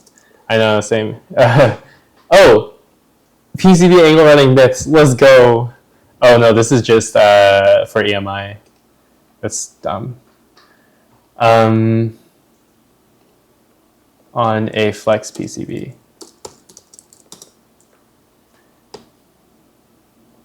What? What? It's generally best to keep copper traces at right angles to a Flex circuit bend? Wait, oh, so we should keep it at a 90-degree trace? That's interesting. I didn't know about that. Flex circuit best design. Oh, Zachariah Peterson, let's go. The man himself. That looks pretty. Yeah, their traces look so weird. And like the for power traces, the way they like crosshatch it is so interesting. That should be a feature in Flex, you know. The myth, the legend. He even made Flex tutorials, which is great. I'm not going to get into that can of worms. That was just funny. If you want to go to the Flex's channel, you'll find him making tutorials for Flex. In order to produce reliable rigid flex products, blah, blah, blah. ChatGPT intro. Tension, compression. Adhesive, bead, stiffeners, and terminations. There are times when you need to consider using strengtheners where the flex circuit exits the rigid board. Oh, yeah. I wonder if you could choose where you put your stiffener. That's probably how it works, right? I do this in KiCad. Oh, wait. Because you've made flex circuits? Or are you just saying you use KiCad in general? KiCad is probably very good. It looks like you could do a lot of things in KiCad, but I couldn't get past the UX UI. I just like it broke my brain coming from Altium into KiCad. Anyways, I'm gonna keep reading up on this. Just quickly scan through it. Rigid flex panels, blah blah blah. Is this it? Oh, do keep flexible. Oh. Decide how much flex is needed up front and whether flexing needs to be repeatable or if you'll have a static bend. Yeah, I think we're going to have a static bend. If your flex circuit sections are going to be folded during assembly and left in a fixed position, then you're a lot freer in the number of layers, the type of copper, and so on you can use. That's good. On the other hand, if it's going to be continually moving, bending, or rolling, you should reduce the number of layers, blah, blah, blah. Now we're gonna have a fixed bend.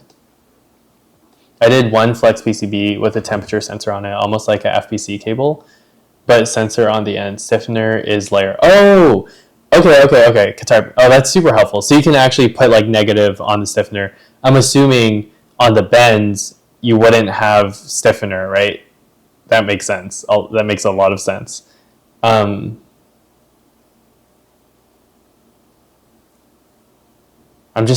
trying to imagine how I would bend it and what the traces would look like. Okay, so what is it saying? This example, blah, blah, blah, IPC. Don't bend at corners and use curved traces. It's generally best to keep copper traces at right angles to a flex circuit bend. However, there are some design situations where it's unavoidable. In those cases, keep the track work as gently curving as possible, and the mechanical product design dictates you can use conical radius bends. Also, referring to the image below, it's best to avoid abrupt hard right angle track work, and even better than using 45-degree hard corners, route the tracks with arc corner modes. This reduces stress in the copper during bending. So it looks like it's preferred not to use those 45-degree hard corners. But if it would break during like folding, because we're gonna fold it and then sell these like connectors after they've been folded. Don't abruptly change trace widths. Interesting. This is so cool. Oh, this is so cool. You know, I wish Flex supported this too. Just at the fold areas, yeah. Okay. Do add supports for pads. Oh, or like teardrops. I really wish Flex had teardrops. SMT components are the most vulnerable.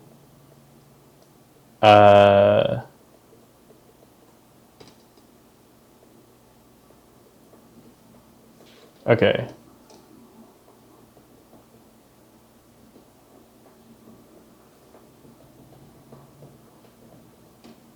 Okay, so copper coverlay. What is coverlay? That's cool. I'm gonna read up on this later.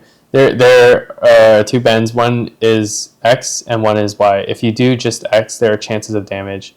What you have to do is X and Y combination, so it flexes diagonally.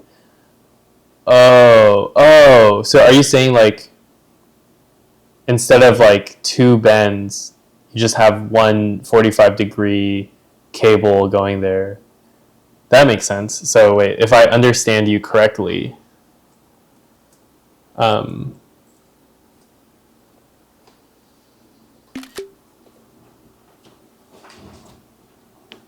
like we have our connector here. Oh, this is horrible. But like that.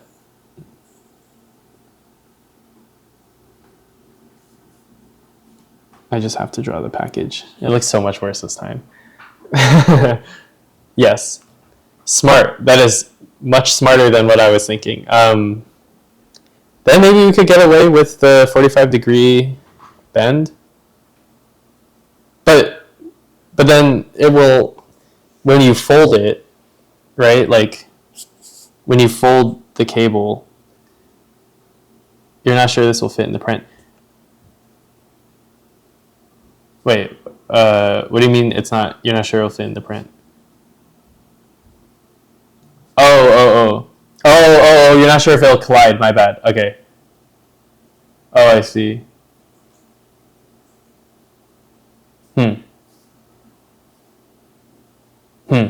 You know what? Maybe I should just like make some geometries and then 3D print them on PLA or TPU, and I'll keep you guys updated. Because yeah, we could be here all day doing this. So I'll design something, I'll print it out, I'll test it out before we send it to the fab house. I think it's really great that you can geometrically prototype these with a 3D printer before you get it assembled. Also, I could just say like screw it, and like if we're only going to use this for prototyping, maybe it doesn't have to be the best Flex PCB ever. And then once it breaks, it'll be like, hey, Flex, feature request, and they'll prioritize it. I'm printing one now. I just put it for one print. Oh, cool. Wait, you're printing a fake FPC? That's awesome. Also, I should start some other prints while I'm kind of live streaming. Okay, what's next? Maybe designing the board. Oh, I want to figure out the interconnects. I want to figure out the other connectors. So I highly doubt this is in the Flex library. Maybe we could import it. But it would be nice to get it in here. So yeah, obviously it's not FPC 4-pin. Okay, this is kind of the same thing. You know, this will be a placeholder, so we could just kind of get an idea of what it'll look like. So according to this, we're going to have to increase our geometry. We're going to have this jut out a bit more. Oh, let me read what Katarp is saying. I'm printing one now. I just put one in the print. I'm printing this part to... Oh, just to understand it. It's good problem solving. Sweet. Thanks, Katar. Oh, so you're also joining in. Dude, awesome. Let's go. Collaboration. I love that. It's super helpful to have printed this because it's such a weird geometry and to wrap your head around it. I'm going to print... I also need to print the rest of the parts so I can shove them in and see what actually collides. But okay, so here's some immediate feedback in Flex. We have to jut this out more, which is doable. I think there's space, except this connector is so big. And then these would be going the other way. Yeah, this connector is huge. Unless we can mount it somewhere else. Potentially we can mount it like back here and have the cable just extend. If we mounted the connector over here, the cable could extend over these pins, but you have to make sure that you solder these connectors such that, or solder these components such that these pins don't jut out too much. So it's a possibility. Paper dummy Flex for prototyping. True, you could just print it out on paper and cut it out, yeah, with scissors. I think that's what makes Flex PCBs somewhat easier to prototype. You could literally print it on paper, but at the same time, you could print an actual PCB out on paper, and it's not the end of the world. But what I do love about STL exports is you can 3D print the PCB with the parts, and then you can have even better idea of how much space it'll take up mechanically. Let's say we have these connectors for our 3 sensors. So we have 3 sensors here, 3 sensor pins here. They can all share the same ground, which is nice. And they can all share the same VCC. And if we go back to the wiring diagram, it looks like each hand will need, wait, where's the wiring diagram? No, it's a printing guide. Okay, so here's the, so each hand will need 3 mux pins, a VCC and a ground, which is 5 signals in total. And if we wanted to pass them onto each other, here, let me just screenshot this.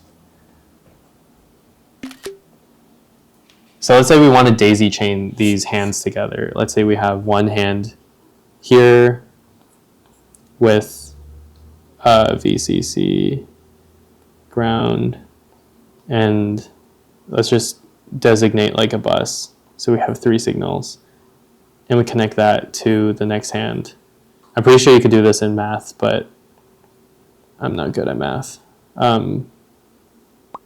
So you want to pass these 3 signals, and then you want to pass another 3 signals to the next one, which will go here. This is so bad. I'm sorry. This is not how to engineer. This is how to engineer. You just do it in whichever way makes sense for you. So it looks like the grounds and the VCCs will be connected. So we need a base of 2 per thing, and then we need 3 times 5. So we need 2. At the final, if we're going to combine all these signals, on the final board, assuming we go linearly, we need 17 connections. However, if we structure the architecture differently, now I just need like a blank screen.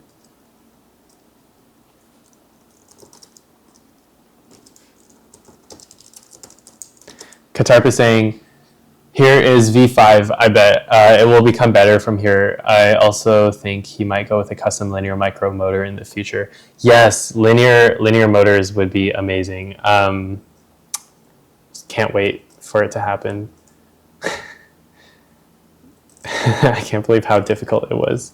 No, and I still can't. Okay, whatever. This is how we're going to draw from now on out. Yeah, so he is, I do think it will get better in the future, for sure. Custom linear motor. Existential crisis. Let's go. Okay, so here's how I'm thinking about architecturing the board. So you have our main motor PCB in the middle, and then you have 2 off to the side here, and you have 2 off to the side here. And then this one, you have a FPC cable with VCC, ground, and then the 3 signals. And then you have VCC, ground, and then you have 3 signals plus another 3, which go here. So now you have 2 3 signals and VCC, ground. So this cable going here will have 6 connections here and VCC, ground. Meaning we'll have 8 connections total, and then symmetry. So here we have 8 connections, and then here we have 5 and 5. So we only need an 8-pin. This limit, if we go with this architecture, and we use the same FPC cable to save money, then we just need an 8-pin FPC. I think that's how it works. And then this thing will have a mux. Well, this will be kind of hard to engineer because this board will just have to be bigger. It'll have its own 3 signals, and you have your mux, which breaks out 15 signals. What, 2 to the 4? So 16. Is that 2 to 4? To the 4 is 16, correct. We have 15 signals.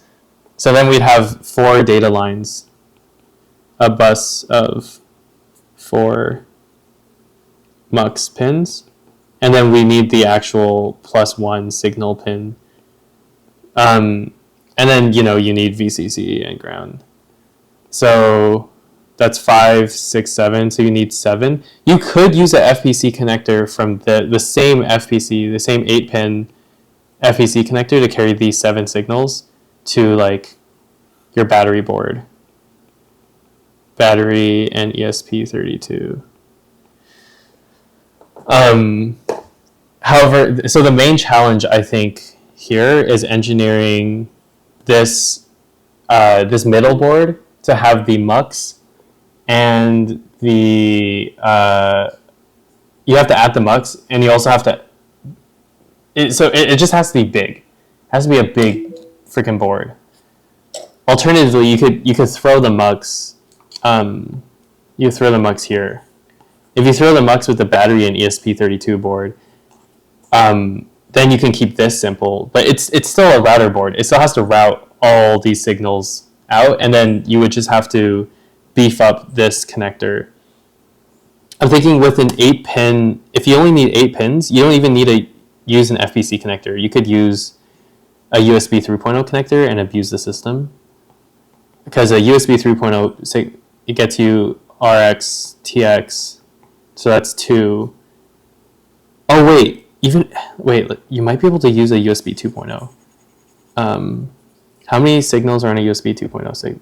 I think you get 8. I think you actually get exactly 8 signals because of VCC and ground. Wait, hold up. USB-C.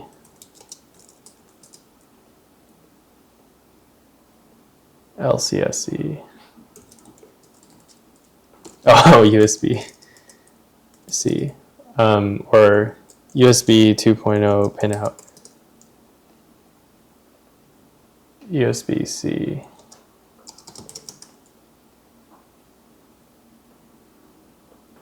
Just to be very sure. You cannot buy LCSC. LCSC, I would like to recursively buy you for the rest of eternity. Yeah. Yeah. Okay, so I think a USB 2.0 connector would get us 8 pins. So take out the RxTX here. So we have ground, we have 1, we have VBus 2, and then all we need are 4 mux pins. So 1, 2, SBU, CC1, 3, 4. Oh shit, we need 1 more for the signals. No, you only get 6 connections. That's so annoying. We're literally one signal away from using a USB 2.0 cable. So I think you actually have to use a USB 3.0 because 1, 2, 3, 4, 5, 6. You only get 6. Balls, that's so annoying. Oh, that's so annoying. You only get 6 signals. His project ESP32. Yeah, it is. So, yeah, we would use a USB 3.0 signal cable. That makes things more expensive. Oh, that sucks. It's fine. It is what it is. I'm just using USB because they're super cheap and easy to source. And it's like it's dense, and there's the connectors are super cheap. Let's see how much a super speed cable costs. I guess we could just use a regular USB port. You don't have to use USB 3.0 or USB-C. Huh. Now I think about it. We could totally just use one of these. Yeah. Unfortunately, they just come really long. Like 10 feet is the shortest one you could get. Oh, 3 feet. 3 feet is still super long. I wonder if they have a USB super speed. Like, I want something like less than 1 foot, like 0.3 feet cable. No, I think, 1 foot. Let's go. But then it gets expensive, because why would you buy a 1 foot cable? So this would be a fat connector. RJ12. I don't know what that is. Is that Ethernet? Oh, Similar. Yes, guitar. We could totally use this. I forgot about that. Could totally use one of these. That's back in like the Lego days, right? Remember Mindstorms? That's a really good idea. Let's just use the RJ12. Yeah. No, that's a way better cable. I just remember interacting with them. That's actually pretty good. Dude, I remember when I got the NXT 2.0, I was like, I was so happy. This is the coolest shit ever. USB is kind of wobbly. It's a wearable. You're 100% right. And RJ12 has RJ12 has, what was I gonna say? It has that like it has that jack that connects to it. However, this is a 6 connector cable, and unfortunately, we need 7 freaking connections.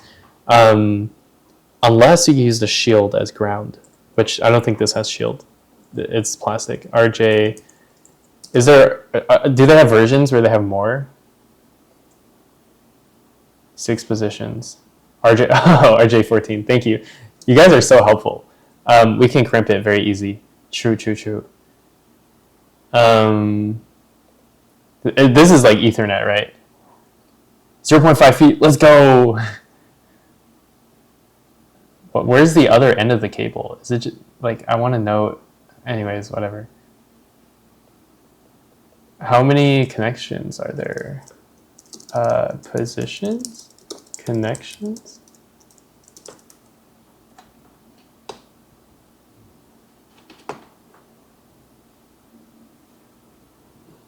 Ferk 80 for the win. Yeah, I know. How many connections are on a RJ14? Bruh. Ooh, what's RJ?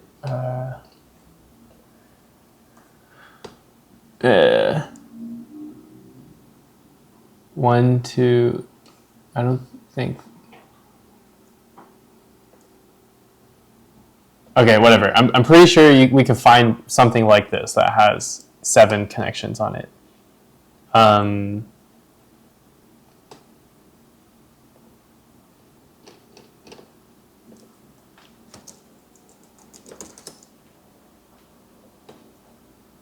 But the moral of the story is there's definitely connectors here. We can also use like mini D-sub. There's so many good connectors. I think the fun part here is choosing a connector. I know connectors are always like the afterthought. Like nobody ever wants to pick a connector, but yeah, this is great. I just want to use a connector where there's lots of available cables for it because I hate having to crimp it. Like I understand, it's very easy to crimp. RJ45, it has 8. Oh, that's a perfect number. 8 is the perfect number. Yes, this is the one. Thank you so much. Thanks for Katie. And I'm pretty sure you can find RJ45 cables, like short cables, as long as you can buy cables. Like, yeah, 6-inch. Let's go. This is perfect. 6 inches is exactly how long we need. Half a foot. Because it's literally going from like your hand to your arm. So the shorter the cable, the better. Or if you get them even shorter, but this is pretty short. No, this is perfect. Okay, let's do it. Let's design it. Holy shit! I think the hardest part is designing the mechanical, like the PCB outline. So I'm gonna prototype with that. I'm gonna play with it. I'm going to see how they can fit. I'm going to assemble the whole hand to see how much space we have, how they interact with each other, how they like collide. Because I'm pretty sure he built this lip for a reason. I don't think my PCB can actually jut out this much.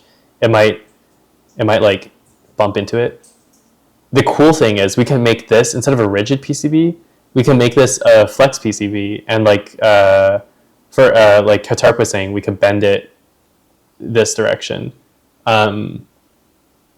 I would love to see that. But anyways, I just realized we're 5 minutes over time. Thank you all for helping me out here. Thanks all for watching the stream, hanging out with me on this fine Friday. And I hope you guys have a good rest of your Friday. Yeah, peace. Peace. Let's go. See you guys next week. Yeah. Yeah, of course.